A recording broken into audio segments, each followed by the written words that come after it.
All right. Hey guys, welcome to the Fantasy Hub. Week 3. We got a special guest here for you today. We're actually live streaming right from New York City. Michael couldn't be here. We flew out to New Yeah, York to see him, and he's on a yeah. date going to the Yankees game, so we're just going to have to do it. So I'm going to introduce to you our last year's league champions, Courtney and Vice. What? Courtney's here too, somewhere. So thank you guys for joining us and helping out while Mike is away. um, on his trip and on his journey. So we're gonna jump right in, not to waste anybody's time. This is week 3. Today is September 20th, Thursday. Again, getting this done before Thursday night football, trying to get this into your guys' hands. We're gonna go over just the news around the league and get Vice's and Courtney's opinions on it. So we're gonna start off with you know the news around the league. So we're gonna start off with some injuries. Kind of go step by step. So Joe Yeah. Mixon is hurt. Yeah, How do you I feel want to about this? apologize in advance too. I'm not going to ever have a dog jumping up and down behind me. So I mean, that was a highlight of last week, I think. So. Luna was pretty funny. I was trying not to laugh during the stream, but it was so funny. I don't know. Oh, that was awesome. Yep. So we got Joe Mixon, Vice. How do you feel about this? Yeah, I'm a little torn on it because I think we saw a lot out of Mixon before he went down. Because we watched the Colts dominate the Redskins this week, and we watched Joe Mixon just decimate the Colts defense as well. So how good was Mixon? I think he was really good. I think there's going to be some ramifications for it. They got Giovanni Bernard. They also signed Thomas Rawls. From Seattle's wasteland of running backs that they've done over the last 3 years. So I think it's interesting. It came out on ESPN yesterday. It was kind of a swept under the carpet, but he had a torn meniscus. It wasn't just like Oh, a cleanup procedure like they initially thought. So Rex Burkhead's been garbage for 2 months with a torn meniscus. So I think there's a lot yet to be uncovered with Mixon's injury. yeah. I mean, I'm not he was entirely. doing. He definitely was doing well. And the thing that I don't get sometimes is like in the NFL, it's a long season. I understand if you're like trying to make the playoffs, but the Bengals. I know the Ravens were coming back, but the Bengals were kind of hot, and they kept trying to put him back in the game. I don't know if Yeah. it caused any more damage, but dude, just take him out. Yeah, absolutely. I mean, I was watching the game too, and I was like, just sit the goddamn guy out. Like, you could tell he's just doing more and more damage every time he's run the ball. Like, you could tell something was wrong with him. I think there's more. I think it's a more serious injury than initially thought. Kind of like Devontae Freeman, where all of a sudden he's out for 1 week, and then it's 3 weeks, and then it's a month, and then he's going to play when he feels good again. Right? They So just don't know with Freeman. it's going to be a very Um, murky situation. Next we got you brought this up actually. Ravens defense looked kind of gash last week, and CJ Mosley is their captain, middle linebacker. He's one of the probably a top 5 middle linebacker in the NFL. And Yeah, I mean, this you, is a huge injury. I think the Ravens were drafted as a top 3 defense overall for this year.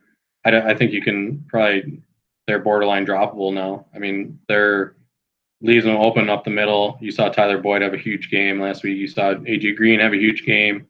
Uh, Cincinnati running backs, Andy Dalton. So when you pull up your schedule and you see Baltimore on the upcoming schedule, you're like, oh, I have to plan around that game. I don't think necessarily you have to do that anymore, which is good for offenses around the league, around fantasy. yep. Then Jay Ajayi, he has injury history. His knees are banged up, and last week Jay. he no, you don't like him. He has 3 Okay. touchdowns in 2 games, but I just think he always gets hurt, and now he's got a back problem. And in Yeah. football, if you have a back problem, that's just not going to work very well for you. It'd be pretty good if you had Corey Clement on your bench, huh? I feel great about that. And then so a couple other things. When's is coming back? How do you think he's going to do? I think it's going to be a rough go. I think he's going to be rusty. I mean, anybody coming off an ACL minus Adrian Peterson has struggled historically. Um, I could see that them actually trying to game plan around the run. Um, trying to get a J into space if he does play. Otherwise, it might be a good game for Clement or even Smallwood to step up and have a few additional carries. The Eagles also signed Jordan Matthews. So homecoming for Jordan Matthews. He knows the system. He could fit in well there. And then also they might get Alshon Jeffrey back this week too. It's kind of a sneak attack. If those guys come back, he can have an okay game. But yeah, he's probably they're pretty lucky they're playing the Colts. Yeah, it's a good welcome back game where the game script doesn't call for him to throw 50, 60 times. Like if he can throw 20 to 25 times and they can have a halfway decent running game, I think they'll win his first game back pretty easily. And then we have Dalvin Cook that got hurt last week. It sounds like he's going to play against Buffalo. You have any concerns there? No, I don't. Not really. I mean, it's kind of one of the all around the league. It's just like these murky situations. Nobody wants to let off any information on Wednesday and Thursday practices. But Dalvin Cook didn't practice on Wednesday. He didn't practice today either, which seems to be more of an issue than just cramps. So I think Latavius Murray was a good sneak attack by David this week in his trade that he made with me, where they play Buffalo, where that's going to be a highly dominated run game. They're going to be up by 45 points. Where they might not need to push Cook at all, and they might just lean on Latavius Murray more this week. Another concern that we're going to have is with Aaron Rodgers. They reported that he thinks his knee is going to continue to get worse. So at what point do you think the Packers are going to sit him? Obviously, it's going to affect the wide receivers. Do they give him a week or two off, or do they just roll with him? Yeah, I mean, you talked about it last week, is that he's like the $1 million man or whatever. He's the highest paid player in the league. So I feel like this is somebody has every Packers receiver in their starting lineup in our league. And I think that needs to be addressed because I think Aaron Rodgers might sit for a couple games. I don't know that the Packers necessarily think that they're going to win the Super Bowl this year. I don't think their defense is up to par with that. So they might just decide to take a couple of games, give them off. It's the Vikings year. The Bears are up, so it might just be a good year for them to shut them down for a few more games. I just think they're going to sit them. Okay, and then we're gonna jump into your segment. It's called "What a Dick Award." It's called "What a Dick." There you go. Who's your guy? Who's your dick? Yeah, I got the segment. This is a long time in the making. This is called the "What a Dick" segment. Okay. My first "What a Dick" moment is Vontae Davis. Quit on the Buffalo Bills at halftime. Where if we were playing on the Buffalo Bills defense and we're getting steamrolled, we'd probably quit at halftime too. Sometimes maybe we wish that option existed in fantasy football, where you could just forfeit at halftime. But it doesn't. You play the whole game because you never know what's going to happen in garbage time. My other "what a dick" moment is just like the overall span of like the RB2s in the league. There's just so much game planning that has to go on with fantasy football now. Like if you almost have to predict the games to know who's going to have a good week. So like if you think Washington Redskins are going to win by 30, it's a good week to start Adrian Peterson. If you think they're going to be losing by 15, it's a good week to start Chris Thompson.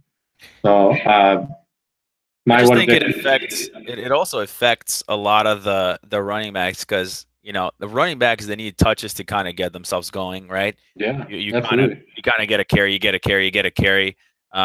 Derrick Henry, he really hasn't done much in this league, but he talked about how it was tough for him to be good because he couldn't get it into a flow, right? Yeah. With DeMarco Murray, he would get a couple carries, then he would have to walk out. I think if you constantly get carries, your vision as a running back starts to get better. You get to see more openings. You're on the field more. It almost is the same with any sport, right? It just like if you're playing basketball, if you're playing 30 minutes a game, you kind of get in a groove. You could get hot. Then if you're cold coming off the bench, you're 50-50. You're either going to get hot or you're going to miss every single shot. So it's split backfield. It's definitely a problem. I could only think of maybe 2 or 3 running backs, like Todd Gurley. That's his field. Everything else is split.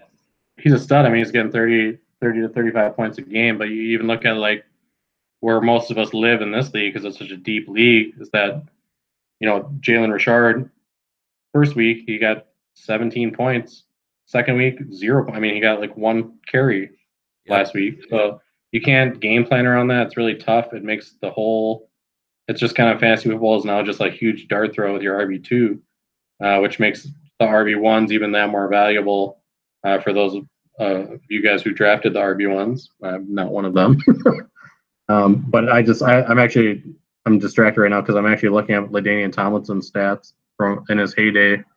So LaDainian Tomlinson ran for 1,800 yards and 28 touchdowns in Yep. 2006. I mean, that's a if somebody did that this nowadays, like you'd win fantasy. Like that person could probably just carry you to the championship by themselves, which LT did in the past anyway. But I mean, that's Running unheard backs of. I can think of are Todd Gurley, Barkley, Zeke, David Johnson. I think those are really the ones that don't really split. Yeah, I mean, that's pretty much it. I mean, you can go like James Conner, but he's not really an established runner as of yet. Those guys, though, who are going to get you the consistent 20 to 25 points, I mean, their value is unheard of right now. You can't duplicate it. You want to tackle the trades? We didn't have much to start the Yeah. season, and then in the spam of about 8 hours, all of a sudden I'm gonna have two, not just like regular, like two monster trades that went down. So I'll let Well, you tackle this one because you were involved. It was David, versus you. You know, David got it Lamar took Miller, David and I about Latavius. 8 hours to make this trade, Oh my so God. it's probably good that we talk about it. Okay, so why don't you go ahead and tell me your thoughts and what your, I guess, worries are as well. Why it took you guys 8 hours? What was the deciding factor to make this trade happen? Well, I really liked the upside of Kareem Hunt. I feel like he hasn't they haven't really shown Kareem Hunt off yet. I feel like there might be kind of like whether it's a system change or a game planning thing. Kansas City's not going to throw 6 touchdowns every week. I mean, it's going to be a thing where um, game planning. They have a tougher schedule coming up. They played really two garbage secondaries in the Chargers and the Steelers, so the game plan should be to throw the ball over the field. I think their game plan is going to change a little bit coming up. I mean, they play Denver, they play Jacksonville, where they're going to have to establish something on the ground. So I was really excited about getting Kareem Hunt in the deal to establish my running back position.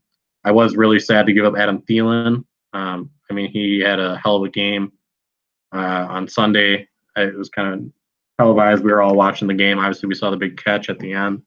Thielen, in reality, he doesn't find the end zone a lot. No, so he doesn't get any touchdowns. Yeah, I mean, he's going to get you 10 to. He could get you 10 catches and 150 yards, and that's awesome. I mean, that's kind of his ceiling. But the reality of the matter is he doesn't score a lot. Stephon Diggs gets the touchdowns. Kyle Rudolph, Dalvin Cook's going to get the touchdowns. So that was the deciding factor for me. Everybody else in the deal was kind of a throw-in. The trade was basically Kareem Hunt for Adam Thielen. When you want to analyze it, I got Disley in the trade. That's kind of just like I mean, he's the number 3 tight end so far in the league, but I don't maybe see that continuing. Especially they gave a 3-year contract to Ed Dixon. Yeah, I mean, it's just He's a going good to come spot back. for me because Doyle is not performing so far, so that helps me upgrade that position a little bit momentarily while really upgrading my running back position. So that's ultimately why I made the deal. And it's 50-50. I mean, it could go either way. There's going to be weeks where Thielen might have 25 points. There's going to be weeks where he's going to have 5 points. Where I think Kareem Hunt is going to, tend to between 10 and 20 every week, no matter what. I think that's a realistic expectation out of him. Yep. And then the next trade, David again was involved. Back-to-back trades. He wasted no time. He received Kenny Stills, Matt Breida, Saquon Barkley, and he made a trade with Donley and gave up Lamar Miller, who you gave him, Marvin Jones and Devontae Adams. And I mean, in my opinion, I think David won this trade because I had Breida as a guy last week. I thought was going to do pretty well. And Saquon, I mean, he's a big part of that offense. I know the offensive line is shit. I'm not a Yeah. fan of Kenny Stills. But let me just say this about Donnelly, then I'll get your take. So I understand why Donnelly did this. Okay, Donnelly had literally no wide receivers to start. He gets Devontae Adams, who's the number 1. Marvin Jones is basically battling with two other receivers in the roster for for catches, so that's a tough one. I Yeah, don't think Lamar. Galladay. Yeah, I don't think Lamar Miller's great, but he's a good fill-in. So and then now with Donnelly trading Beretta, he doesn't have to mess around and like, oh my God, do I start Morris? Do I start Beretta? It's like, hey, shit, I just have Morris. I'm gonna put him in, and I'm not gonna have to flip a coin for him and Beretta. So I get why he did it for depth and to just get somebody in the 49ers backfield he doesn't have to mess around with. But I think the star power uh, was won by David. What do you think? Yeah, I mean, we talked about this a little bit before we went on the air. I think both teams did really well for themselves this week in the trade market. They both upgraded their rosters. I think they filled weaknesses. Donnelly, obviously, that you just touched on, his weakness was wide receiver by far. And he was able to fill that, great Marvin Jones, Devontae Adams. It's an upgrade from Marquise Goodwin and whatever else he was trotting out. Saquon Barkley, the Giants' offensive line is a mess. I think the Giants themselves are a mess. I think it's just going to be a tough year in New York for the Giants. So I think Donnelly won the trade. I actually voted for him in the chat. I think that maybe he voted for himself too. But I'm on board with you. I think it was a good trade, Donnelly. I think getting just rounding out the roster and creating more depth for yourself is huge in this league, especially as we get to the bye weeks. I think what a lot of people misunderstand about some of the trades is that when they look on trades straight on paper, right? They just compare what they see. People don't really know teams' needs, right? If you dig Sure. deep into a lot of trades and you look at the needs, like, okay, I understand why they do this. To some people, trades may become a little lopsided, but like if you dig deep, you're like, okay, I get it. Like we're gonna bring up just a person, like Pat has McCoy that's hurt. He has Gurley, but he doesn't even have any other running backs. So if he's gonna make Nobody. some to get running backs, you're like, whoa, this doesn't make sense. It might make sense for him because then he's got somebody for bye weeks. Because if Gurley gets a bye week right now, he can't start anyone else. Yeah, I mean, you get to a situation where you're scrambling for need. So I mean, I've been in this situation before in this league too, where you get to a certain point, you're like, shit, like I'm starting LeGarrette Blount, like he isn't injured one week, and like all of a sudden LeGarrette Blount's your number one running back. Like you need to take one of your wide receivers and you need to flip him for somebody else to try to make your team a little bit better, whether it's a backup running back or that's the beauty of this league is the trades. Like that's what they're there for. Is that's how you build your roster depth is you project and you see when your bye weeks are, and teams are going to have to move some people. And I would say, talking to people, and this is more of an active league than most. People actually do make trades in this league compared to other leagues that I've personally been in. And that from what people tell me when they get in, like, wow, you guys make a lot of trades in this league. Because in my other league that I've been in for 5 years, I think I've only made one trade in 5 years because no one really wants to move their players after they draft them. And to me, it doesn't make any sense. Crazy. We're gonna jump into standings. I'm just gonna go over the 2-0 teams and then teams that haven't won yet. So the 2-0 teams are Erica. That team is just on fire. She's the highest points for with 277. I think the next closest person is Justin with 251. He's also 2-0. So those are the two highest. I think I got more points than that. I think I got like 255. Oh yeah, you do. You have 253. Yep. So it's Erica, Justin, Mike, and me. And then the teams there are, I would say, need to make something happen, maybe a trade, or maybe they just got unlucky, is Spitzer, Donnelly, Jackie, and Hoppy. Now, the thing is, they all have $90+. So maybe they're waiting for somebody to get hurt where they could drop a lot of money and really kind of go on a run. But right now, I'd be a little worried. I feel like there's better days ahead for Spitzer. I mean, he's got a couple guys on his bench. He's got Mark Ingram coming off of suspension in week 4. It's tough because Saints are gonna turn around and have a bye right after that. So you're really not going to get Mark Ingram until about week 7, full-fledged, to see what that offense is going to be like. And then he also has Josh Gordon, which is a sneak attack play, traded for by the Patriots. So I mean, his ceiling is Randy Moss, 2008. And his floor is not playing again. So yeah, I mean, it's how fast he's going to learn the playbook. And because then we've obviously seen. we talked about previously in the podcast about Donnelly. He did really good for himself in the trade market this week. So I think you're going to see a lot of these teams on the bottom even out the league a little bit. We're going to have a lot of 1-1s and 1-2s, and just like every year, it's just going to be a mess. Yeah, and then talking about money, David is down to $23. You're down to 60. Everybody else is sitting pretty high. I would say everyone else is $85 and up. I don't know what people are saving their money for, to be honest. I think there's been some good free agents. Yeah, there isn't shit to pick up in this league. So if you want Yeah. Ito Smith, go get him for $15. Anything else you want to tackle in the standings or free agents, notable free Uh, agents that were picked up? Not really. I mean, there wasn't a whole lot of waiver wire pickups. I mean, there's a lot of the players that were supposed to be owned or owned for the most part in our league. Um, our top, I think OJ Howard is a nice pickup by you. I think that happened a little bit before Yep. waiver wire. I think Corey Grant is a nice pickup by Jeremy. I think that's like a sneak attack because I think TJ Yeldon's going to be out. So if anything more is wrong with Fournette, Jeremy kind of got into an RB1 situation there with Corey Grant, who also is great in the receiving game. And then the highest acquisition of the week was Antonio Callaway, which I think the world of Antonio Callaway. He's a stud. I think he's gonna take over for the Josh Gordon role. Landry is going to be the 10 catches for 80 yards, maybe a touchdown, but Callaway is going to be their deep threat where the numbers you were hoping for out of Josh Gordon. I think you're going to get out of Antonio Callaway, especially when they move to Baker Mayfield. Well, hopefully something is going to happen. I'm waiting for the total to go up. So I don't know. I don't care who the quarterback is. Yeah, I mean, it doesn't matter for you anymore. You got Fifth Magic. Fifth Magic. What? It's really funny that I pulled the trigger on him. I think Derek Carr, I think they said in his first 2 games, has 85% completion combined. So I obviously he's played some tough teams. I think he's gonna do well. But I gotta ride Conor McGregor. You know what I'm saying? He's here to Yeah, fight. absolutely. So we'll see. He's playing the Steelers, as you said. A stat. How many yards did the Steelers give up in the first 2 games? Yeah, I still have it pulled up. 785 yards through 2 games.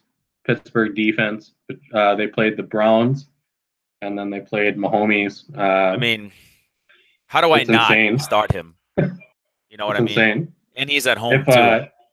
I'm just gonna let you know that if on Monday Night Football, ESPN, if Fitzpatrick annihilates the Steelers and throws 4 touchdowns and throws for another 400 yards, the world might cave in on itself. He will. He can do that. Like, He's got the weapons. at that point, like, what do you do? Like, I will grow a beard and I will dress as Fitzmagic for the rest of the season. Okay. If he throws for 404 touchdowns, okay, you said it. Hey, this is live.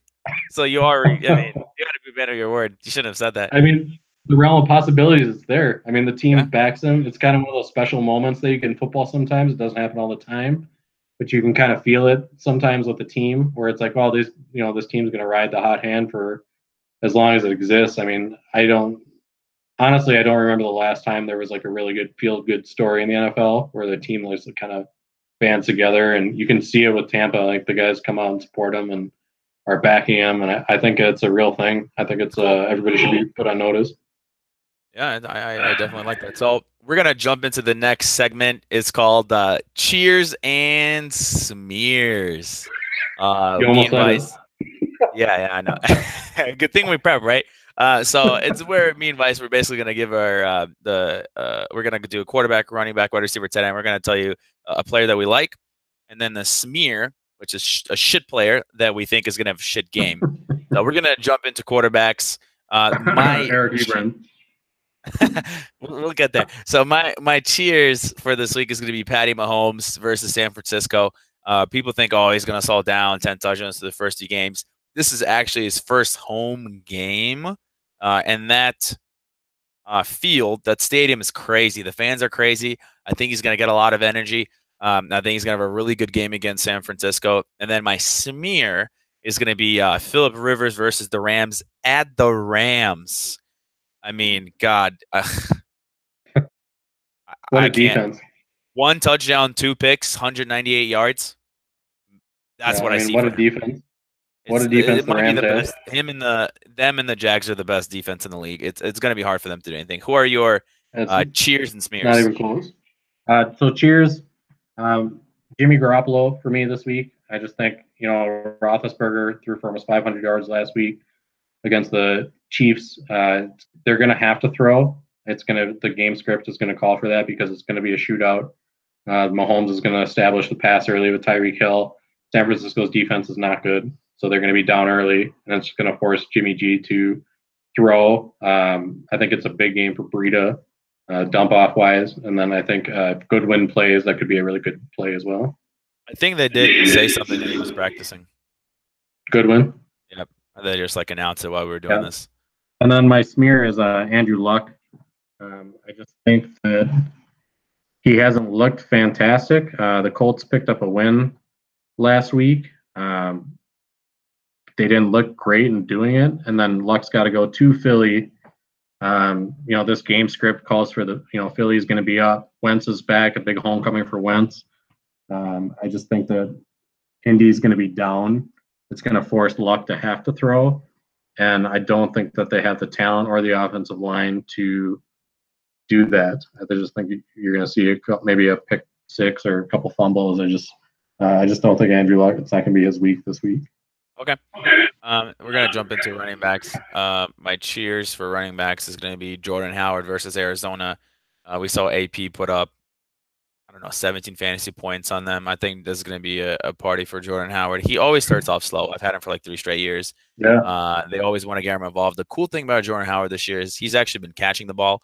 That was his big problem. He looked good on Monday. He had a couple of 3 catches, I think. He had one nice catch along the sideline where he almost got pick 6, but he bobbled it and then he stayed with it and caught it. Like you don't usually see that out of Jordan Howard. Yep. So in the first week, he had 5 catches against the Packers. Yeah, a little bit of an evolution of a running back where the guy's learning some additional moves. So I like that pick. Honestly, if he starts catching the ball like they want him to, he can be really good. I mean, he's got 8 catches to the first 2 games. It's pretty impressive because that guy usually doesn't catch anything. So I'm happy about that. Bear down. I feel bad about not getting any shares of any Chicago Bears on my team because it's a hot team. I think with that defense, that could be a hot team. Put him in a lot of easy field position wise. Allen Robinson looks like a great pick right now. He had 14 targets on Monday night. So Trey Burton, another guy, always in the touchdown conversation. I don't know. He's going to get a lot of volume, but he's going to be in the touchdown mix every week in the red zone. They're going to be looking for Trey Burton. So I feel bad about not getting any Bear shares. So bear down. My smear for running backs is the entire Tennessee Titans backfield. I mean, I'm sure you guys would figure that out. It's Deion Lewis and Derrick Henry versus Jacksonville. I mean, you saw that. Barkley took him one huge run to get any points. There's no way these guys are going to do anything. No. I wouldn't start honestly any of them. I might even pick somebody off the waiver wire. So yeah, starting those guys. Jacquizz Rodgers. Somebody. Okay, who are your guys for running backs? My tiers is Dalvin Cook. I just think the Vikings are going to absolutely smash the Buffalo Bills. Whether or not his health permits, this could be a Latavius Murray game too. Maybe I'll change it to the Vikings backfield. I just think they go up big early. Maybe Cousins is a couple of early touchdowns, and then they just kind of ride the defense and the clock management game. So I just think obviously it's a good pick. My tournament play, I would start Latavius Murray just because he's going to be super cheap. And you've mentioned before, he could be a guy that comes into in the third quarter, and the defense of the Buffalo Bills is going to be just deflated, and Murray could just fucking run away with it.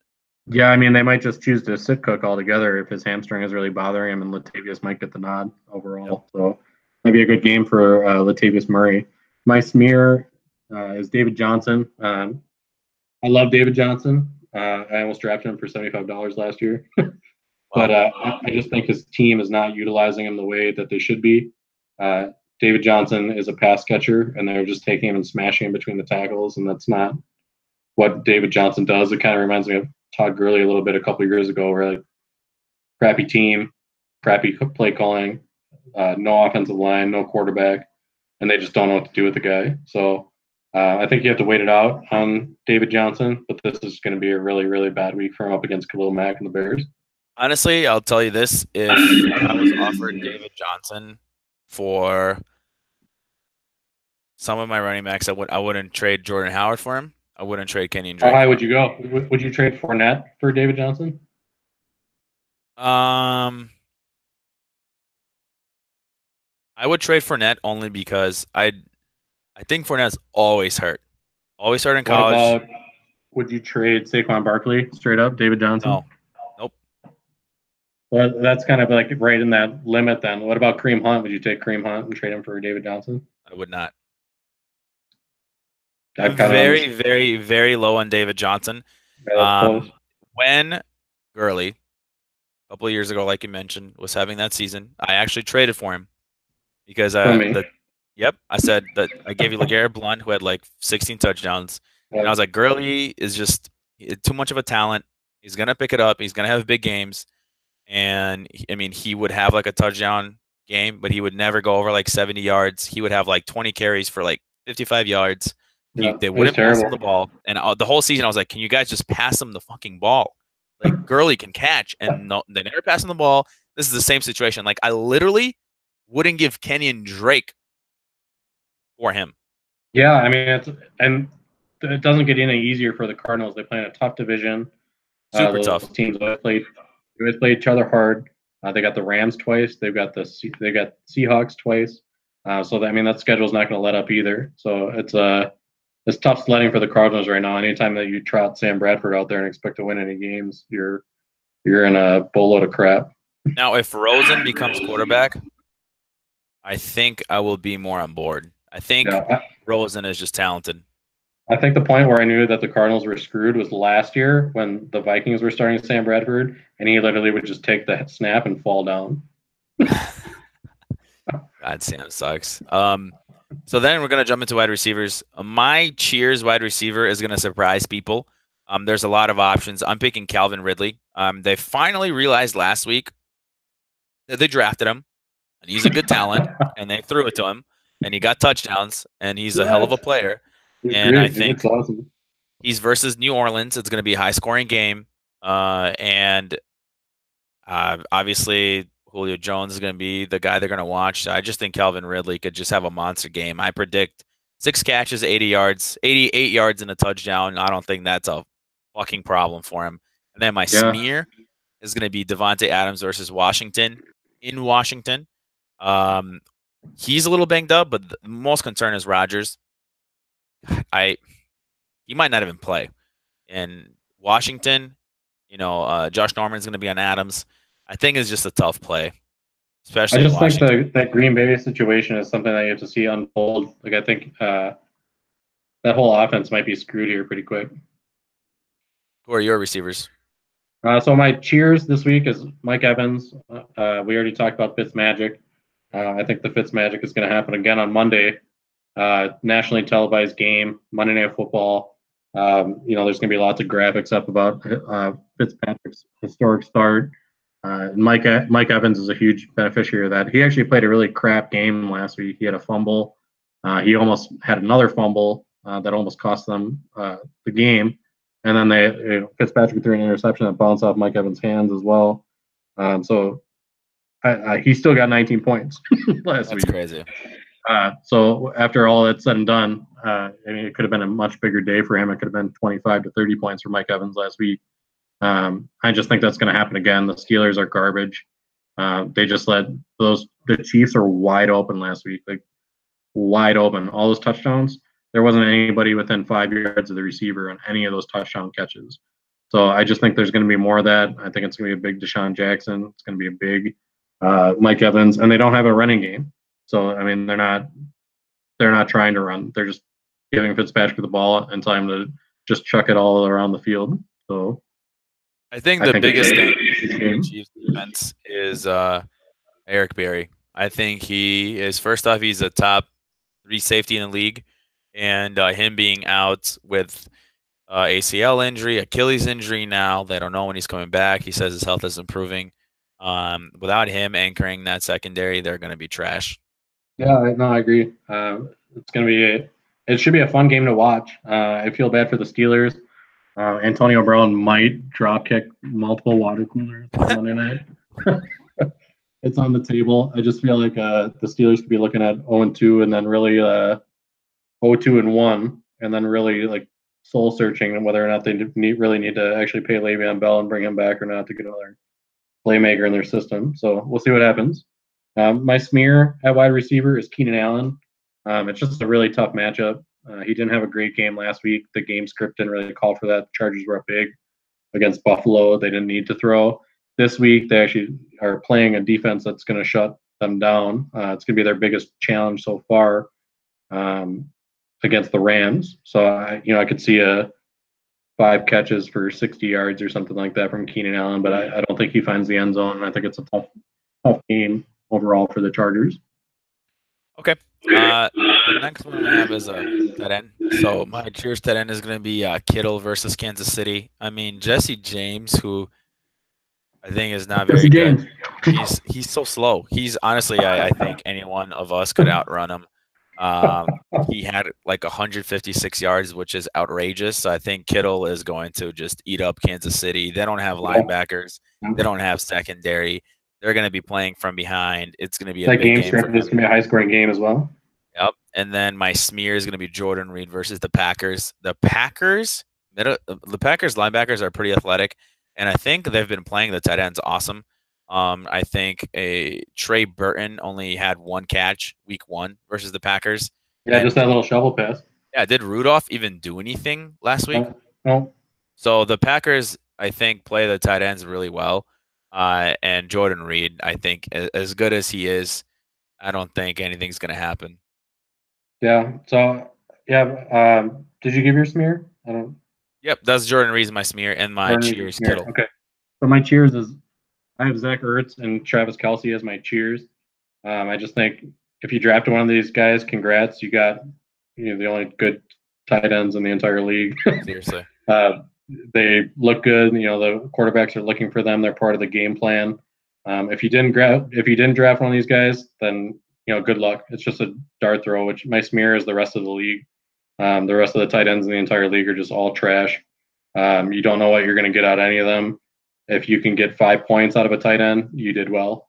I've got Jack Doyle on my team. He played 60 snaps, and Eric Ebron played 10 snaps. Eric Ebron's got 2 touchdowns, and all of a sudden, he's tight end 5 or whatever. So, yeah, there's no game plan for any of these guys.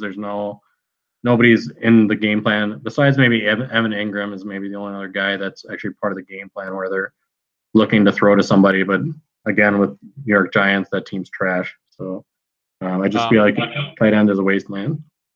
So Njoku for me has been averaging. So he plays 87% of snaps, and he's been averaging 7+ targets a game, but he hasn't done much. So he's not bringing in these targets. So I think I'm still going to sit on him for me personally. And then I actually am a big believer in OJ Howard. I think realized that he's just a mismatch. I like that call. He kind of reminds me of Julius Thomas a little bit with his size and just his athletic ability. And Fitzpatrick obviously is slinging the ball around, so could be bright days ahead for OJ Howard as well. Can't start him yet, just because he's been getting 3 targets a game, and Njoku's been getting 7. But I think what I'm trying to say is there are going to be young stars for tight ends coming up in the future. Tight ends just take a long time to develop, so maybe it's not this year, maybe it's next year or 2 years from now, but they're coming up. There's some really good athletic tight ends. Okay. So, there is some breaking news. Dun, dun, dun. Terrell Davis, the great Hall of Fame running back for the Denver Broncos, comes out today and says Philip Lindsay is the best player of all time. Pretty much. He actually says he's going to break my rushing record. Yeah. I would agree. I mean, I get out of here. Well, obviously he's on my team. The guy. Okay, if Booker wasn't there and Freeman wasn't there, okay. I mean, I still don't know because he's a small dude. But how are you going to say? I don't see it. So I mean, all I can do is watch with my eyes, and he looks strong. He runs tough. He broke a couple tackles last week where guys had him down, and he busted out, and he had a big 52-yard run, I think, where he broke a couple tackles. Can I tell you what scares me? It looks real. I'll tell you what scares me. He's 5'8" and he weighs 160 pounds. That would scare the shit out of me too. There's no way he can continue be healthy. I hope he's healthy. I hope he does not get hurt. But if you're 5'8" and you're 160, you're gonna get smashed. Yeah, I agree with that. I mean, that's all I'm saying. I mean, he's wearing Davis's number, and Davis is like, oh yeah. I mean, who knows? He's supporting the young guy. That's great. But I just think it's funny that a lot of Hall of Famers like this come out and they make these stupid ass statements and then they never amount to anything. Like when Zeke was a rookie and Dickerson said, "Oh, he's gonna break my record for sure, no problem." And they went on like vacation together last year too. So obviously they're boys, and he didn't break the record, right? No. Yeah. So they always come out, they say this dumbass shit, and it never works out. Lindsey's been amazing so far. Obviously, I just don't think he's gonna break any records right Yeah, he's now. been good. I think it's a situation to monitor because I could see like Freeman's already getting the goal line touches. Royce Freeman, they're really high on Freeman. They spent a lot of money on him, and then they spent a high draft pick. So at some point, they're going to see if their draft pick is going to work out, whether that's forced or not. As it remains to be seen. But I do think Royce Freeman is going to be given every opportunity this year to succeed in that offense. We're gonna jump into matchups. Just kind of right away. I think this is a cool segment. I know that me and Mike have been kind of probably going to win. That's my analysis. Hashtag analysis. I think you know. I'll tell you guys a secret. I'll tell you guys Mike's strategy since he's not here. So what Mike does, and he's very big on never picking himself because it's like an unjinx. He feels like if he picks himself, right? If he actually believes he picks himself, then he's not going to win. So like even week 1 when he's like, oh man, I think I'm going to beat Spitzer. And then he went in here and was like, oh, I'm definitely losing to Spitzer. So he's going to be inaccurate with his picks with his team. We're going to jump into me and Spitzer. So Spitzer's 0-2. I am 2-0. The That's crazy that you're 2-0, girl. That's probably never happened in your life. Nope. So projections is that I have 55% chance to win. I tell everyone that I talk to that the percentages in this league don't fucking matter. Not even a little bit. Literally, I think week 1 I was against Donnelly, and they said like at one point I had 1% chance to win, and then I beat him. I was like, how the fuck is that possible? The percentages don't mean anything. It's just a fun little bar, green, blue bar. I mean, the projection points. I mean, it does make me feel better about myself in the morning when I look at it. Well, there you go. So I think I'm gonna beat Spitzer, and it came down because Jordan Howard, Connor, and Drake have beautiful matchups. Jordan Howard's against Arizona, Connor's against Tampa, and Drake's against Oakland. And then unfortunately he's got Deion Lewis against Jacksonville. Collins has been cold and he's playing Denver. And then I guess he has to rely on his receivers, but there's I mean and I have Fitzpatrick. That's all I gotta say. Fitzpatrick. Yeah, Fitzmagic, baby. That's all you need. You could probably just sit the rest of your roster and just start Ryan Fitzpatrick and let him take you to the championship. Sounds like you want to trade for him. Overall, Deion Lewis has a really tough matchup. Odell Beckham has some really rough sledding ahead of him with that New York Giants offensive line. It's just garbage. I think they had one drive last week, 11 plays, like 28 yards. They just can't move the ball. I think that's tough. And like I said earlier in the podcast, I think there's better days ahead for Spitzer, but I just don't think this week is one of them. I think Krill takes this one. Okay. Next matchup is going to be Nick versus Donnelly. I think Donnelly's going to win. We talked about Devin Johnson. He's off to a slow start. Keenan Allen's going against the Rams, and I don't really like Alf. And the only thing I don't like about Donnelly's team so far, I mean, besides Adams, is Alfred Morris, right? I think this is a game for Beretta. I mean, you talked about this too. You feel like they're going to use Beretta in the passing game. I just don't know how much carries Morris is going to get. Because Connor last week, I think he only had 17 yards, but he had a bunch of catches just because it was just a shootout. Connor didn't get a chance to run. What do you think?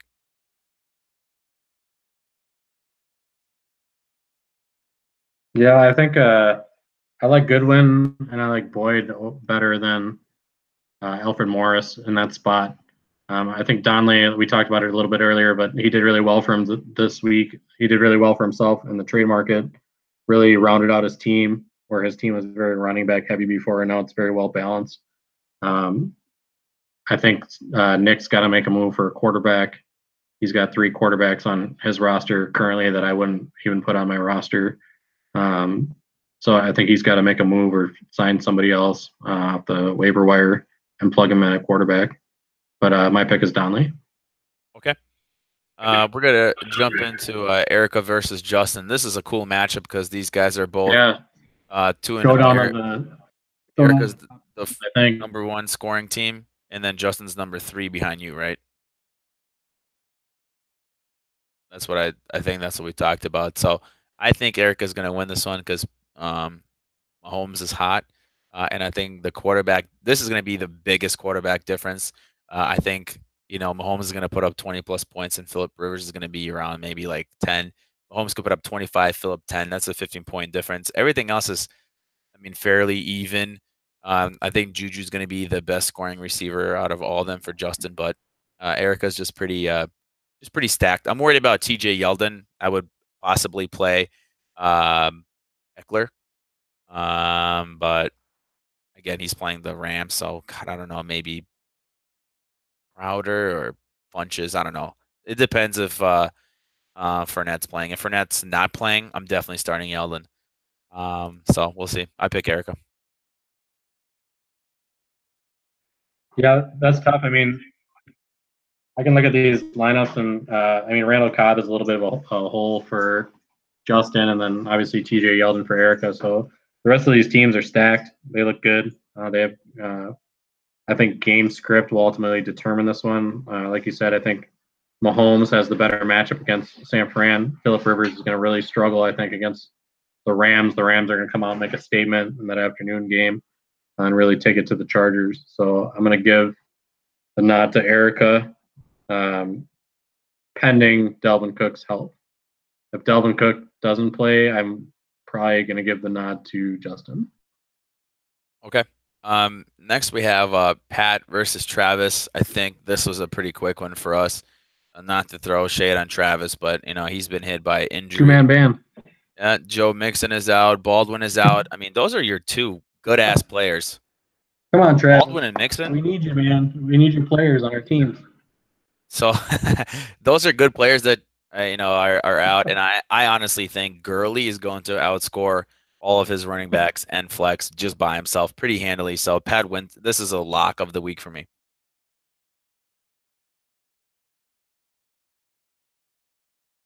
Would you agree? Yeah, I mean, let's talk about the fact that Travis has both the Vikings and the Bears defense. Like, nice job, man. But you can only start one, and you can only start one quarterback, and then the rest of your team is garbage. So, If I'm Travis, Travis going to have to get on the boat and make some trades. If I'm Travis, I'm taking a quarterback and I'm taking a defense and I'm bundling that up. Maybe let's say a quarterback, defense, and Baldwin for like a decent receiver, to give another team some depth and a quarterback. Yeah, something. You need something. Packages, or I mean, because he's got some pieces otherwise, it's here. going to be everyone's going to at least have one win this year. Then, I mean, Travis has got the special teams. He's got the tight end. He's got the quarterbacks. His wide receivers are iffy. It's just injuries, dude. He just has injuries. If he makes a trade or two, this team could be a good team. That's all he needs to do is just make a trade or two. That makes sense for him. That's all. But he needs to do some package deals. Yeah, he's got the pieces. So then we got. I would like to make a bet that Todd Gurley can outscore 5 of his players this week. Wow. So you think Todd is going to outscore? I think Gurley is going to outscore flex, tight end, both receivers, and the second running back. Jesus. That's my call. That's crazy. All right. So then we got, for me at least, on my sheet, it's you versus Jackie. So I have you winning. I think it's gonna be very, very close, and it's only because I just have few concerns and injury concerns for Jackie. I think she's got really unlucky. Um, Her first 2 weeks, she played the top two teams, Justin and Erica. So week one was Justin, then it was Erica. It's tough to come out when you're playing against two of the top three high scoring teams in the league. I'm worried about Fournette. I don't know if he's playing. Crowell. Cleveland actually this year has a really good defense, and Crowell against Miami only had 4 points. I know Yeah, they look this, good. so it's a hit or a miss with him. And then so that's my thing. The running backs are iffy. Lindsey's hot. Hunt is good. Thomas is the best receiver right now in the league. I think Disley's trash. This is being just my opinion. Ingram is going to be better than him, but that's probably the only matchup that I see her winning at this point. Yeah, If I mean, Fournette plays, I still think you're going to win just because I don't trust Crowell. It's all going to depend. If Crowell comes out today, drops 15 to 20 points, you can be in trouble. That's what I see with this. yeah, no, that makes sense. I mean, honestly, I'm a little scared of Galladay in a flex position. He's looked absolutely fantastic over the first couple of weeks. He actually has the most routes run in the NFL so far through 2 weeks. Stafford's looking for him. He looks good. He's making tough catches. And the Lions are garbage, so they're going to be throwing a ton all year. So that scares the hell out of me in the flex position. Besides that, the rest of the, Hopkins, he might get 35 points against the Giants. That's a little scary, just because the Giants are so bad. If I'm Matt Jackie, I'm Ryan. trading a running back as like a giant Fournette or injury. And, they have injuries. She doesn't have much else on the bench. Booker's nothing, and then she just has pretty much Crowell because those other two guys are If I hurt. were Jackie, I would trade DeAndre Hopkins and Fournette for Kareem Hunt. We're gonna veto that trade. Um, Um, I think it's gonna be a tough matchup though. I'm actually gonna pick Jackie to win. I'm gonna go Getty whoa, style. I think it's God. gonna be, I think it's gonna be close. My team's gonna be 1-1-1. Got to get all the ones in there. Uh, okay. I mean, you and Mike wanted to take the same strategy. That's fine. I'm not gonna. I've been picking myself That's to my win. I've shout been out winning. to So, Getty and DC. all right. So then we got. Speaking of Getty, I got Getty versus Hoppy. So I actually pick Luke to win. I think Yeah, Goff is better than Luck. Home Luke's versus close. away split. Check it out. Like Luke, he's got a like every guy he has in his team. They're playing at home. Like every guy that Mike has is literally playing away besides McCaffrey. It's pretty crazy. I think that sometimes that definitely matters. And Coleman is going to get a lot of points versus New Orleans without Yeah, Freeman. Allen is I don't like Allen obviously at the running back spot. Aguilar versus Indy with Wentz coming back. It's just going to be a very interesting matchup. Um, I just don't have a lot to add. I just think I have a gut feeling that Hoppy's just going to win this one. I don't even know who else Mike can start. Oh, if I'm Mike, yeah. I think by the time Sunday rolls around, Hoppy's gonna have Carson Wentz in. I'm starting Kittle if I'm Mike as well in the flex instead of Fuller. Just my opinion. I think Fuller's streaky and he gets hurt. So Yeah, I think we both decided before we went on air that this is going to be the closest matchup of the week. I think that I mean it's so I think close that I'm you're literally cutting out a going little bit off on me of here. home I and don't know if away I'm talking games. over you or if I'm delayed. Give me a second here to catch up. Sure.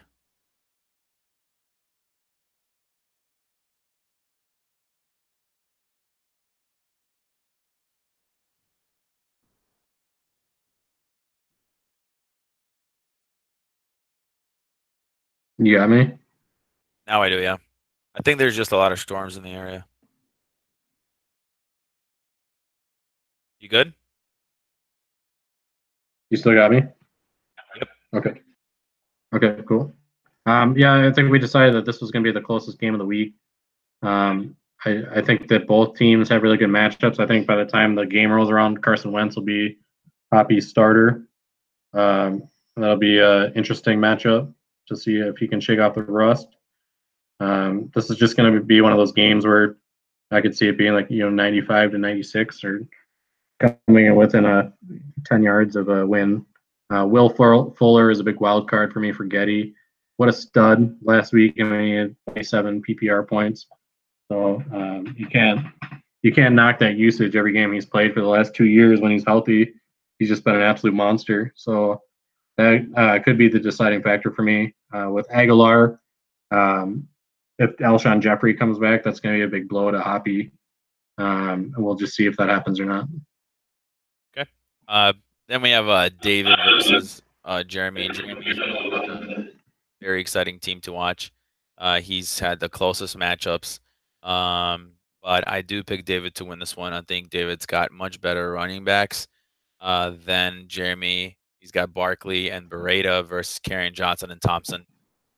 So that's better for me. And then I just think David from top to bottom has an extremely solid lineup. I don't really see many weaknesses.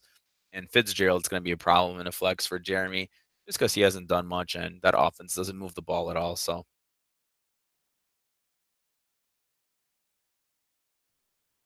Yeah, I mean, Jeremy, welcome to the league. I mean, you're 0-1-1, and you've only lost by 2 points. So that's the way this league rolls. It's tough. Your better days are ahead. But David's lineup really is. It looks really good. He's another guy this week who did really good for himself through trades. That's what you need to do if your roster is lacking a little bit in some areas. You want to look to reach out and trade with your other owners. But David got Saquon Barkley, who should have a really good game against Houston. Even though the Giants are garbage, that doesn't make much difference for a pass catching running back, unless your name's David Johnson and Sam Bradford's your quarterback. And then he's got Adam Thielen, who has a great matchup against Buffalo. There should be a lot of possession receiving in that game. Then Allen Robinson's just been a target monster so far. So I'm going to give the edge to David. I think that Larry Fitzgerald is a big what if for Jeremy. If he can upgrade that flex position out, you put in over Fitzgerald, then the game's close. I just said you take Fitzgerald out and you put in Lockett. Yeah, that's probably what I would do too. Lockett looked pretty good so far, and he's getting some deep bombs, and yeah, that's what I would do. I guess that's it. Does Courtney want to add anything? Do you want to add anything?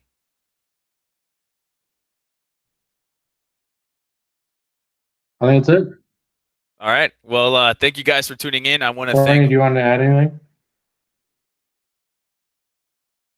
No. She doesn't want to add anything. Okay. Still good? Nothing? All right. So I want to thank everybody for tuning in. I want to definitely thank Vice for taking time out of his day. No, nothing. Just good luck in week 3, everybody. It's been fun. Cool. Yeah, and like I said, I just want to thank Vice and Courtney for tuning in and helping me out with this podcast. Stepping in for Mike. You guys have been great. Vice definitely brought a lot of knowledge to this. I don't think the podcast skipped a beat. So if anyone else is also interested, I think this is a cool thing that we did to bring in other people. I'm very positive Vice is going to be on more than once. It'll be cool to kind of maybe make a segment for him too, where he could where he could come in too, and maybe we could do a special segment for Vice where he could chip in every podcast. Not sure how the 3-way calling is going to work. We're going to figure something out. Like I said, we're just kind of starting out. It's only been a month. We're going to continue to try different things to improve. If you guys have any ideas, feel free to send them in. But thank you guys. Good luck to everybody in week 3. And we'll see you next week. Peace out. Travis Landry.